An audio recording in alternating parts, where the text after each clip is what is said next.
What's going on, everybody? RJ Ochoa here from SB Nation's bloggingtheboys.com. Hope all is well wherever you are. Hope you're happy, safe, healthy, and that you enjoyed what was easily one of the most impressive Dallas Cowboys wins of the season. And by impressive, I'm talking about the quality in which the Dallas Cowboys played, because I know the haters and the losers are already going to come for us and talk about how bad the Panthers are, despite the fact that the Panthers took the Eagles the distance just a week ago. This is my Dallas Cowboys postgame show here in the Bleacher Report app, the very best app in the world of sports. I use it to follow all of my favorite teams, including Manchester United. And as of today, Manchester is red, everybody. What a fantastic day to be me, RJ Ochoa, and celebrate all of my sports teams. You can follow me here in the Bleacher Report app right down below. You can see all the teams that I root for, including the Arizona State Sun Devils. Forks up. Next week's going to be a lot of fun, obviously, with the college football playoff getting kicked off. You can follow me on social media, see all my takes on my Sun Devils, Manchester United, or, of course, the Dallas Cowboys, who I cover every single day for SB Nation's Blogging the Boys.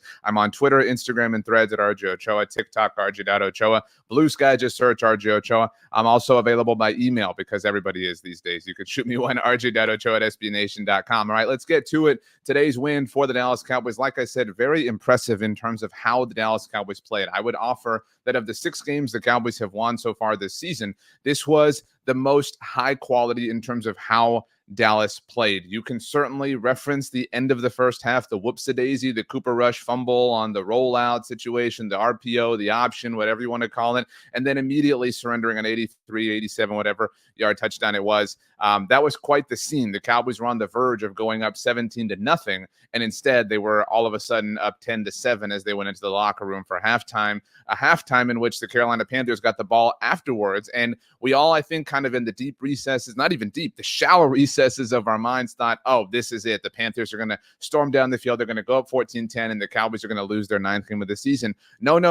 Wingardium Leviosa. Yes, Harry Potter is a Christmas movie. Osa Odigizua, who's been one of the best players on the Dallas Cowboys this season, shows up and immediately, first play of the second half, causes another Bryce Young fumble. I say another because he had 2 of them. He had 2 interceptions Bryce Young did on Sunday against one of the best defenses in the NFL. I don't know. You tell me. All told, we saw 4 turnovers from the Dallas Cowboys defense. We had 2 fumbles. We had Maris Liufau force one on the first Panthers possession of the first half. And then the one I'm talking about, Osa Odigizua, forcing one on the first possession of the second half. There were 2 interceptions, one in which Bryce Young's pass, was tipped by Jordan Lewis, who had a phenomenal game. Is going to be in my stock report. An easy stock up. I have actually no doubts now that I think about it. But Jordan Lewis tips the pass. Eric Kendricks comes away with the interception like it's week 1 in Cleveland. And late in the game, Izzy Mukuamu comes away with the second interception off of Bryce Young in the game. The Cowboys in this game, by securing another turnover, had a turnover for a 7th consecutive game. That's right. Shout out Monica Geller. 7 consecutive games in which the Cowboys have had a turnover now. A defensive turnover, obviously, if that isn't particularly obvious. It's the first time in 5 years. 2020, the Dallas Cowboys, last time they had 7 turnovers, or 7 games in a row, I should say. It's a very awkward thing to say, so apologies for being rather awkward myself. First time since 2020 that the Cowboys defense has generated a turnover in 7 consecutive games. Once again, shout out to Monica. And if you can't do the math, you can't put those things together. That means this Cowboys defense has now done something that they never did under Dan Quinn. I'm not trying to sit here and tell you that Mike Zimmer is a better fit or a better defensive coordinator, a better option for the Cowboys than Dan Quinn was. Dan Quinn, whose Washington Commanders are now very impressive with a 9-5 record after their win at the Superdome. But what I am trying to tell you is that what the Cowboys have done is impressive. Now, there's not a short list of things that we can complain about, rightfully and objectively complain about. In fact, this morning started with Stephen Jones's words and comments to NFL media about how the Cowboys are going to be frugal once again in the offseason. So we have a lot of things, a lot of balls in the air to kind of sift and sort through. But for now, we are discussing the Dallas Cowboys getting their 6th win of the season on the road against the Carolina Panthers. Let's take a look at the score sheet. Shout out to NFL Jesus. Cowboys winning 30-14 as noted. And Cooper Rush, I thought, was really impressive. I mean, a fantastic day for Cooper. Again, I understand the fumble was not his finest moment. He did ultimately have 4 carries for 5 yards, if you're curious how Rush did from a rushing perspective. But from a passing one, which is what he's obviously charged with doing way more often than not, 18 of 29 for 214 yards. If you took the under, it was just like, I think it was like 197, 185.1, something like that. You're disappointed because Cooper Rush balled out. In fact, Cooper Rush is threatening to become the Cowboys' leading passer this season. And if he does, obviously it won't be Dak Prescott. And that would mean that the Cowboys would have a new leading passer. Dak has been the leading passer on the Cowboys each of the last 4 years. But, if he doesn't lead the team in passing, this isn't an important thing. The Cowboys will go another 5 years. Or let me word this. I just had a huge cup of coffee, so that's what's going on with me, in case you're curious. But it has been a very long time since the Cowboys had the same quarterback lead the team in passing for 5 years. In fact, nobody has done it since Troy Aikman, because the Cowboys have, before they've reached a 5-year window with a singular quarterback, had an injury or something that, obviously stalled it or whatever the case may be. So Cooper Rush is threatening to keep that weird sort of thing from happening. That said, 214 yards and 3 passing touchdowns. He had a beautiful one to CeeDee Lamb, and I say beautiful, giving CeeDee all the full well props for that. It was an amazing, obviously, touchdown in general, but it was more of an amazing touchdown catch than it was a touchdown throw. Kind of a throw behind CeeDee Lamb early in the game. CeeDee had to adjust, and CeeDee had an amazing game. If we look at it, CeeDee, 13 targets, 9 receptions, 116 yards. We used to say this a long time ago, if you're a Cowboys fan who's been around when it came to Amari Cooper. Again, we're going way back when now, how the Cowboys wouldn't utilize him the way the Green Bay Packers would utilize Devontae Adams, or the way the Los Angeles Rams would utilize Cooper Kupp. Obviously, things and circumstances and teams and players have changed since then. I love this. I love that, Cooper Rush is your quarterback and you're figuring, hey, what do? We just have CeeDee Lamb. It's pretty simple. You just force feed CeeDee Lamb the ball. Consider that Cooper Rush threw 29 passes in this game, and that 13 of them, over a third, went to CeeDee Lamb. 9 receptions, $116, the beautiful touchdown that I mentioned. There were 2 other touchdowns that Cooper Rush threw in this game. One to Jalen Tolbert, who had a really, really, really rough third down drop early in this game. It's hard to call him a total stock up. We're at the end of your third season now, Jalen. You need to be doing a little bit more than having these weird oopsie third down drops. But it was Jalen Brooks who caught the 3rd touchdown on the day. Former South Carolina Gamecock Jalen Brooks. It was his first career touchdown, so that it came in Carolina was very cool. I mentioned Izzy Mukwama, who's also a Gamecock. It was a great day for former South Carolina players on the Dallas Cowboys, a list that includes Rico Dowdle. Rico Dowdle with the latest career high. We have now seen Rico Dowdle have a career high as far as rushing yardage 3 weeks in a row. The Rico Dowdle, up until a couple of weeks ago, if it isn't obvious, had never had 100 yards in a single game. He did that on Thanksgiving Day. He had an even better, and he had a really great game, to be clear. This was, by the way, the first game the Cowboys played on a Sunday in a very long time. Before today is December the 15th. Merry Christmas to you and yours. The last time the Cowboys played a game on a Sunday was November 24th, when they went to Washington, and the crazy return, and Cavante Turpin, and the, Wanye Thomas return on the onside kick, all that chaos, all that stuff we talked about in the postgame show then. Anyway, because of Thanksgiving and then playing on Monday Night Football, it'd been a long time since Dallas played on a Sunday. But Rico was really good in that game at Washington. Didn't have the C note, didn't quite hit 100 yards, but still an impressive performance, and was one of the bigger reasons why the Cowboys beat Dan Quinn. Then on Thanksgiving Day, Rico finally hits 100 yards, has a touchdown. It's super awesome. Has an even better game statistically on Monday Night Football against the Cincinnati Bengals. I know the Cowboys obviously lost that game. You can make a very strong argument, though, that they should have won that game and that they should be 4-0 in their last 4 games. We'll get to that in a moment. And then Rico Dowdle in this game, 25 carries, $149, doesn't get in the end zone. 25 carries, averaging 6 yards a carry. It is very difficult to lose a game when that is happening. Now, the Cowboys did do that. Not quite, but effectively did that on Monday Night Football last week against the Bengals. But as mentioned, they arguably should have won that game. So this was a phenomenal effort from Rico Dowdle. And in fact, not only was it his 3rd career high day in a row, which is something that you really only ever say about rookies, but Rico Dowdle now has authored 3 consecutive games with 100 yards. He's the first Dallas Cowboys player to do this since Zeke Elliott in the middle of the 2019 season. Think about that for a second, because we're on the way. We're about a month away, I would say, maybe 50 days away from volatile conversations within Cowboys Nation about Ashton Genty, how he should have won the Heisman and how he should be a Cowboys player and all this sort of stuff. When, first of all, if you're going to draft a running back, just draft Arizona State's Cam Scatterbo. Very simple conversation. But that being said, Rico Dowdle has been amazing. And Rico Dowdle, I know I'm about to talk out of both sides of my mouth here. What he's doing is representative of the fact that the Cowboys haven't had a run game in a very long time, a prominent run game, right?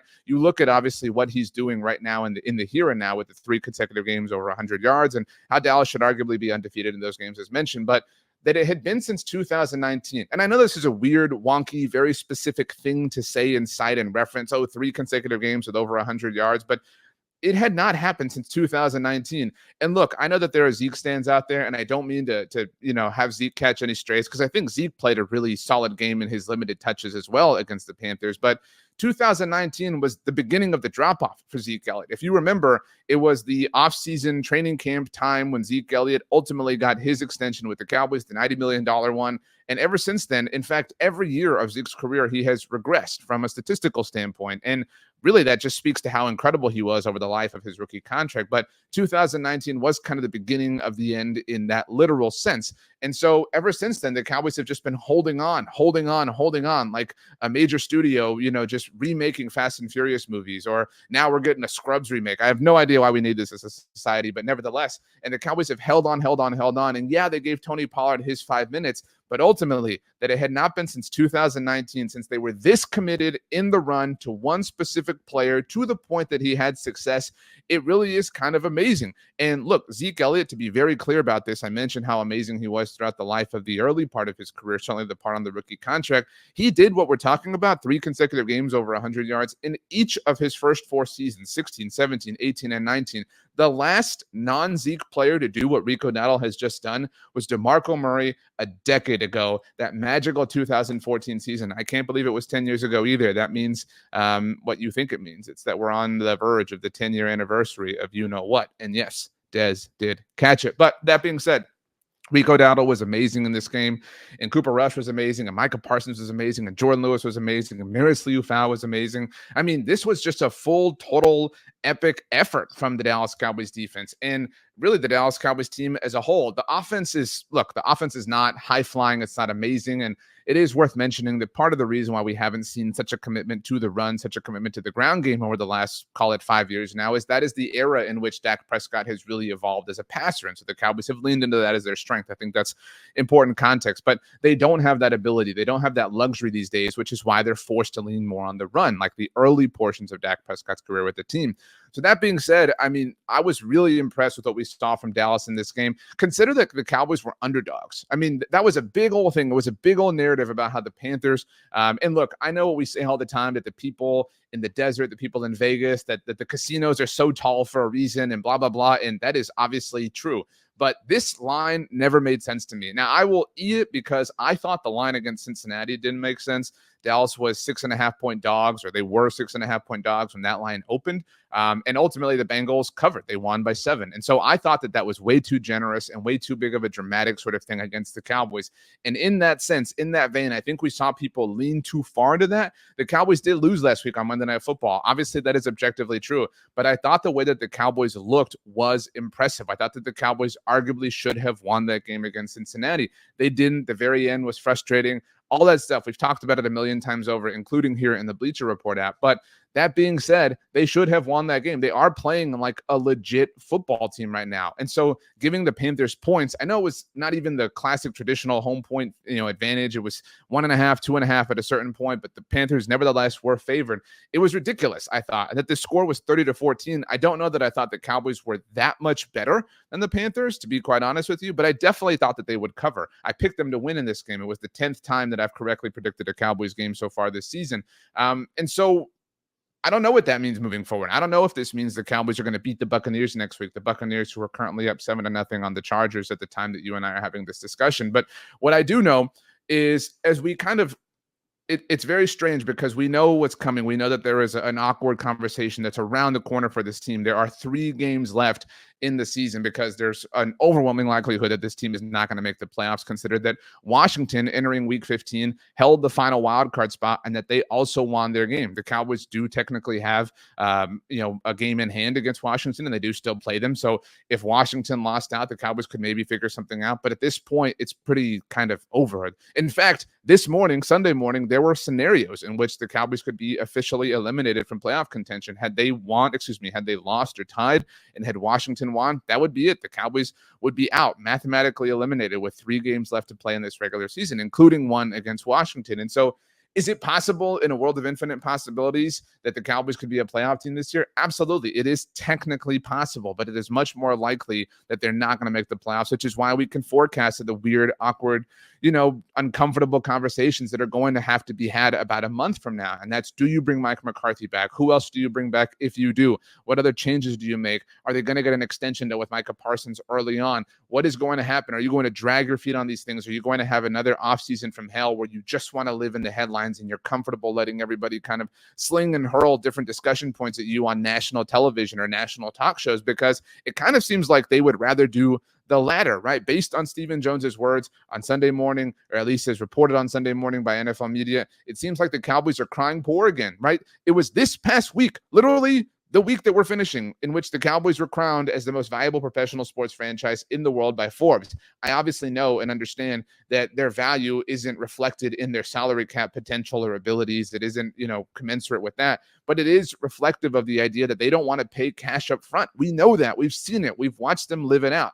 And they can sit here and they can talk about how Micah needs to take less and he needs to understand and all this kind of stuff. We all know that the Cowboys are ultimately going to blink at the very end, because you would be fools to let somebody like Micah Parsons, who was amazing in this game against the Panthers, walk away from you. So it would serve you and serve your financial situation well to get it done at the very, very, very earliest moment possible, which you did not do a year ago. You had the entire offseason. You still could do it. You could extend Micah Parsons today on the plane ride home, slide him the contract, say, Micah, sign this right now. That you are dragging your feet already is representative of not learning anything. And that, look, I recognize how this is going to sound, because I know that there are a lot of you who have punted on the idea of Mike McCarthy. To be quite honest with you, if the Cowboys moved on, I would not be upset. But when we do the math of the Mike McCarthy situation and discussion and talking point and subject matter at large, we know Ben Johnson is likely not an option. And we know that because of the report from Albert Breer ahead of Thursday Night Football when Detroit hosted Green Bay, that Ben Johnson very logically, very understandably is going to want a sort of symbiotic relationship with his front office, with his general manager. He's going to want to be able to control things. Why would he not want that? Why would any head coach not want that? That, of course, makes perfect sense. But that is not the way the dance goes relative to the Dallas Cowboys. So we can kind of effectively eliminate Ben Johnson from consideration based on the fact that the Cowboys won't meet his criteria of operating like a logical NFL franchise. We also know that Bill Belichick, if you were in on that idea, is not an option, because he's officially a North Carolina Tar Heel. He's already recruiting players, right? So we know that he is not an option. And the Bill Belichick thing, I was never someone who was like, this has to happen. I really want the Cowboys to do this. But if Bill Belichick had expressed interest in coaching the Dallas Cowboys, you're damn sure that I'm interested in entertaining his interest, because he's the greatest coach of all time. You have to be willing to at least have that conversation, in my viewpoint. That being said, who is left? Who's the option? Who's coming in to fix this thing? Who is the person that you really believe can do more than what Mike McCarthy is doing right now? And I'm not trying to make a mountain out of a molehill. I'm not trying to say that Mike McCarthy is doing something supremely impressive, but I am kind of saying that Mike McCarthy is doing something supremely impressive. Rewind the clock back to when the Cowboys lost on Monday Night Football to the Houston Texans. I was there in the building right after the ceiling fell down, or whatever the case may be. It was a moment where they were 3-7. There were fans not even in the building, and the Cowboys just got boat raced and embarrassed again on national television. I don't put a lot of stock into the in-state rivalry, the Cowboys, the Texans, whatever. I think that's kind of a Houston thing, and I say that, just try not to upset people because I'm an Astros fan. I walk that line. It's a really difficult one. But that being said, it was a low moment. Low. I mean, they were 3-7, and the world thought that they were losers, and there were nothing but statistics to support that they were losers. And since then, with Cooper Rush under center, missing players left and right, obviously Trayvon Diggs getting hurt, DeMarvion Overshown getting hurt, all sorts of, just further slights and things working against them, they are 3-1 in those 4 games. And again, they could arguably be 4-0. And they have been underdogs in every single one of those games. I mean, except for I think they were favorites against the Giants. But that being said, I mean, it's the Giants, right? You get my point. Like, they have managed to not fold and not quit. And if we rewind the clock even further, if we go back to the 2020 season and you go back to my tweets or my videos, my YouTube videos, my podcasts, any line of material that I made in 2020, and the context is necessary in understanding that was the first season under Mike McCarthy. The thing that I was the most impressed with Mike McCarthy early on was that the team did not fold when Dak Prescott got hurt. Obviously, that happened in the 5th game of the season, and Andy Dalton came in. And I think that our level of belief in Andy Dalton was higher then than it is in Cooper Rush now, which is a weird way to put that. But that being said, the Cowboys did not fold, and they actually technically had a chance to win the NFC East in the final week of the regular season, or I think the penultimate week of the regular season, just because the division was so bad. Washington ultimately won it with a below 500 record. And my point then was, look, Jason Garrett and his staff were worthless without Tony Romo, right? They absolutely could not do anything legitimate without a franchise quarterback. We have seen that Mike McCarthy could survive on an episode of Chopped. He was able to survive with Andy Dalton. He was able to survive with Cooper Rush in the singular game in 2021. He was able to survive with Cooper Rush in the 5 games in 2022. He has been able to survive with Cooper Rush in the games in 2024. What is going on here? Ladd McConkey had a big play. That was pretty impressive. But if we think about it, Cooper Rush has now started 2, 4, 6 games for the Dallas Cowboys. 6 games. He is 3-3. He lost to the Philadelphia Eagles. The Cowboys were nowhere near competitive in that game. We all obviously understand that. They lost to the Texans. We just discussed that. They beat the Commanders. They beat the Giants. They lost to the Bengals and arguably should have won that one. And then they just beat the Carolina Panthers. They're 500. They're playing 500 football with Cooper Rush and with Trayvon Diggs in and out, and with DeMarvion Overshown no out, and obviously with DeMarcus Lawrence out and Kalen Carson out and Deron Bland missing the early portion of that. I would ask, as we get back to the conversation of who are you bringing in, is Mike Vrabel doing that? Is Mike Vrabel fixing all this? Is Mike Vrabel the person who can make better lemonade with this batch of lemons? Because I don't think so. I really don't. And again, I'm not saying that in a Mike McCarthy is some God sort of way, but I do think that Mike McCarthy understands this situation and how to make this work. And I think that proof is kind of, bearing itself out. I see you Gamo money. It was very difficult to read. First of all, it says Mike just needs to clean up his play calling. To be 3rd and 2, just run the ball. Should have just been doing this all year. Rush throws the ball off target on simple throws, and those fumbles need to just stop. I'm with you, and that's fine. If you want to pick on the play call in which Cooper Rush had the fumble at the end of the first half, that's fine, and I can entertain that idea. I don't have a really big problem with that, though. I think that it's fair to trust Cooper Rush to handle that. He didn't, and so it blew up in their face, and that's fine. But I think that Mike McCarthy coaches aggressively. I do. I think that Mike McCarthy coaches to try and win in a measured way. I think he knows where the limits and limitations are on his team, on his offense, on his quarterback, on his run protection. And I think he, tries to push those limits in moments that make sense where the risk is worth it. But I think for the most part, he lives within, the parameters that make logical sense. And I think that bore itself out today. Again, the man is 500 with Cooper Rush at quarterback this year. And you can say what you want about, again, how the wins were over Washington. And nobody wants to give the Cowboys credit for that one, despite the fact that they're 9-5 over the Giants. I know they suck, and so you can certainly say whatever you want about that. And over this Panthers team, watch as this week unfolds, as we talk about how this was an impressive victory for the Cowboys. They won 30-14, double digits, blah, blah, blah. People will smush the Panthers. People will bring the Panthers back down to earth. We'll talk about how the Panthers have been terrible, blah, blah, blah. They will forget all the recent form, all the recent conversation and discussions that they've had about Carolina. They will forget that Carolina went the distance with Philadelphia a week ago. They will forget that Carolina was favored in this game. And that isn't a woe is me, Cowboys are victims, sort of proclamation, but it's just a reality. And I think it's important to apply contextual reality when we have these types of conversations and discussions, because this is why you want Mike McCarthy around. I think I do. I know that sounds crazy. I know that sounds ridiculous. I know people are fed up and people want something different, but I think it's for games and moments and situations and disasters, to be quite frank and honest and blunt.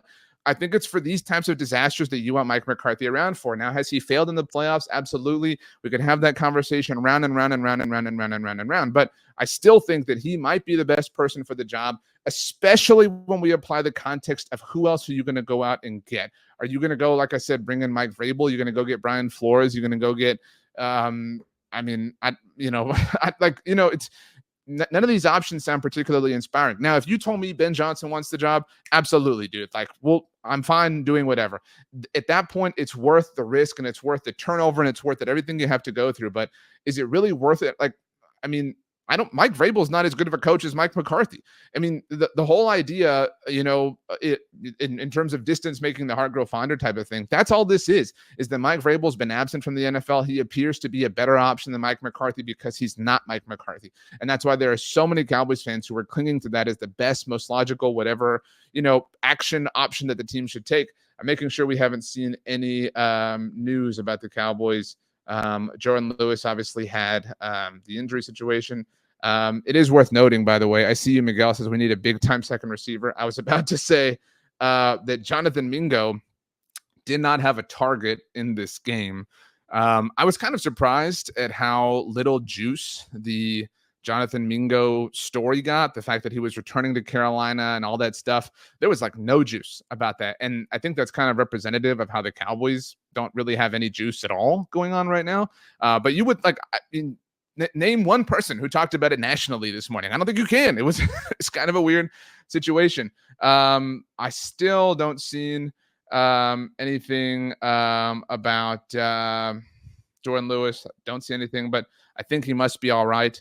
Let's see. And Jalen Hurts apparently did something ridiculous at this moment in time. Who knows? But see, the Cowboys won this game, and the Cowboys are keeping themselves alive, and the Cowboys are making sure football stays fun for us, and that's a fun thing. I'm happy about that. We can hate watch this Eagles team now and hope the Steelers win and have fun doing so. And then if the Steelers were to win this game, we can sit here and we can say like, hey, the Cowboys beat the Steelers team in Pittsburgh. You lost at home. That's always a fun thing to be able to say to your rival. I see you, Gamo Money says, I agree with you. Vince Lombardi would struggle winning games with all the injuries Dallas has had.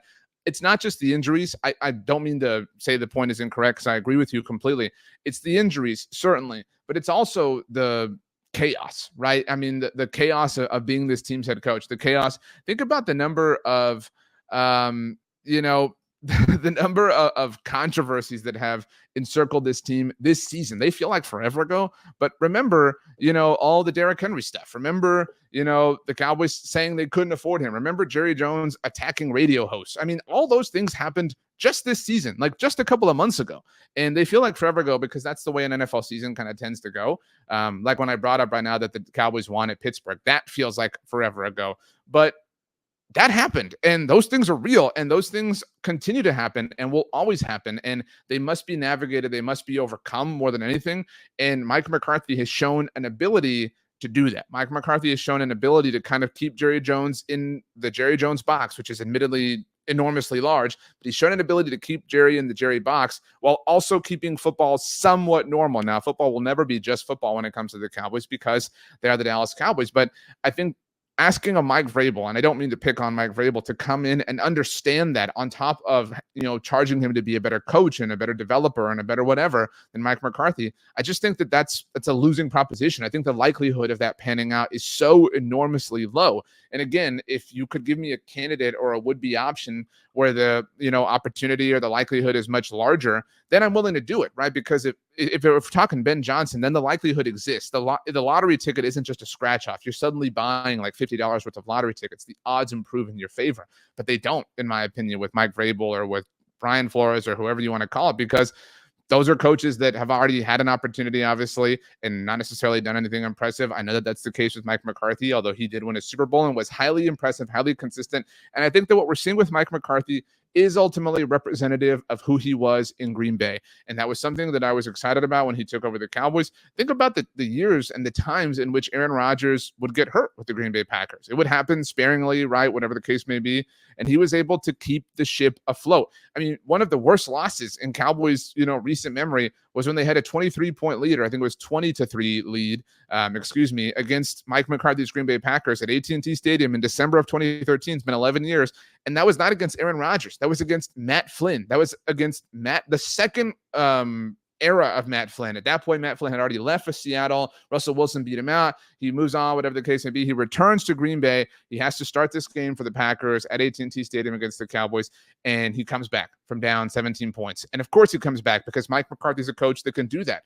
I don't know of anybody who can do that with the Cowboys. I don't know of anybody who could have the Cowboys playing even 500 ball with Cooper Rush, with all the injuries. And that's not to say that our expectation or our standard has been lowered, because I know the standard is the Super Bowl and all that cliche chalk talk stuff. That's true. But we have to apply context, and we have to apply reason, and we have to understand that what Mike McCarthy is doing is objectively impressive. And I think that was the case today against the Panthers. I think the Cowboys were objectively a very impressive team. They snuffed out, stifled, suffocated a team that a lot of people were in on. A lot of people really kind of getting impressed with what the Panthers were doing again, especially last week. The Panthers are a drop away from having beaten the Eagles last week. And had that happened, maybe people are looking at this a little bit differently. But for my money, for my thought process, my opinion, I think it's way more worth bringing Mike McCarthy back at this point with all of the context involved than it is pursuing any other direction based on, well, literally every single fact at hand. But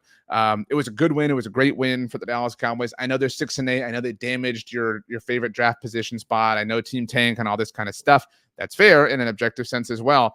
But it was fun, and I had fun, and I hope that you had fun, and I hope that, next week against the Buccaneers is fun as well. The good news is that it seems like the Cowboys are probably going to stay on Sunday Night Football against Tampa. I would imagine they won't get flexed out now. And that'll serve as an incredible nightcap to just the most amazing weekend of football with the playoffs starting. And then we have 2 Saturday NFL games. It's going to be a double TV situation for all of us on Saturday.